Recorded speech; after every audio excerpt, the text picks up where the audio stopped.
तो साहब क्या कहेंगे पहलगाम में जो आतंकी हमला हुआ है उसके खंडन करते हुए जो है मदरसे आयशा की जानिब से छोटे छोटे बच्चों ने जो है प्रोटेस्ट किया है, क्या कहेंगे इस तरीके के जो है वारदात फिर से पेश आने लगी है भारत में, कैसे देखते हैं आप इसे? सबसे पहले तो जिन लोगों ने अपनी जान खोई है वो हमारे देशवासी थे। हम इस आतंकी हमले की कड़ी निंदा करते हैं मदरसा आयशा और मस्जिद आयशा की जानिब से। उनके तमाम घर वालों के लिए जिन्होंने इस मुल्क में रहने वाले जिन लोगों ने अपनी जान को खोया है उनके तमाम घर वालों के लिए हम लोग संवेदनाएं व्यक्त करते हैं और ये आशा करते हैं कि पूरा देश जो है उनके साथ इस वक्त खड़ा है और पूरा देश जो है वो आतंक के ख़िलाफ़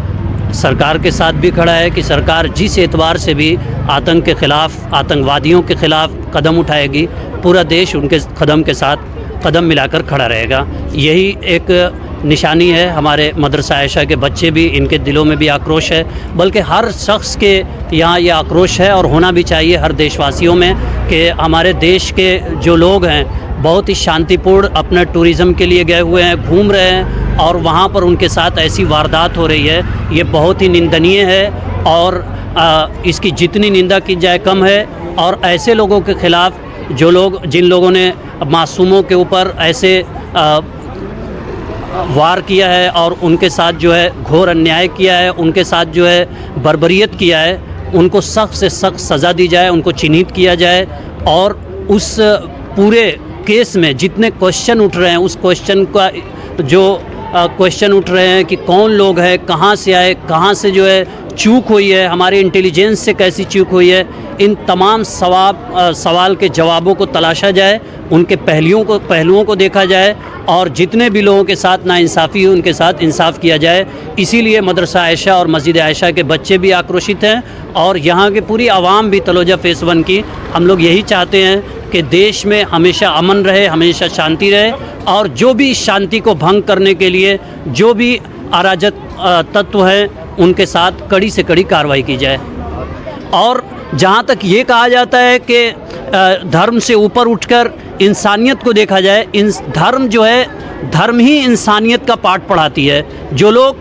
धार्मिक होते हैं वो कभी जो है ऐसी चीज़ें नहीं करते हैं और उनसे ऐसे कभी भी हालात सरजद नहीं होते हैं। जो लोग धर्म का नाम लेकर और किसी धर्म की आड़ लेकर ये काम कर रहे हैं वो धर्म की आड़ लेकर कर सकते हैं लेकिन वो धार्मिक नहीं हो सकते हैं, वो किसी भी धर्म में हो। इसलिए कोई भी वायलेंस हो उसको धर्म से नहीं जोड़ना चाहिए। जो लोग भी ऐसा कर रहे हैं वो एक तरह से आप यूँ समझ लीजिए कि एक नीच राजनीति कर रहे हैं और ऐसे लोगों का कोई भी मेरी समझ से ऐसे लोगों को बढ़ावा नहीं दे रहा, बल्कि खुद कश्मीर में जहाँ पर ये हुआ है वहाँ पर जो गोदी मीडिया के लोग गए हैं और इन लोगों ने इस तरह के वायलेंस को बढ़ावा दिया है, ऐसे लोगों को भी धुतकारा गया है और ख़ुद वहाँ की माएँ बहनें जो गैर मुस्लिम हैं, जो हिंदू हैं, उन्होंने खुद इसका जवाब दिया, हमें देने की ज़रूरत नहीं है। उनके साथ कैसा सलूक किया है और वहाँ के जो लोकल कश्मीरी मुसलमान हैं उन्होंने किस तरीके से अब सैलानियों का साथ दिया है, पानी फ्री किया है, उनके लिए रूम फ्री किया है, उनके लिए मस्जिदें खोली है, मस्जिदों से ऐलान हुआ है, उनके लिए बाकायदा जुलूस निकले हैं और उनके लिए हर तरह की हमदर्दी की है। और नहीं की है हमदर्दी तो उन लोगों ने नहीं की है जो लोग ये इल्ज़ाम लगा रहे हैं कि धर्म का ताल्लुक जो है आतंक से होता है। इसलिए कि आप देखें कि सिर्फ 6 से 7 हज़ार रुपये टिकट था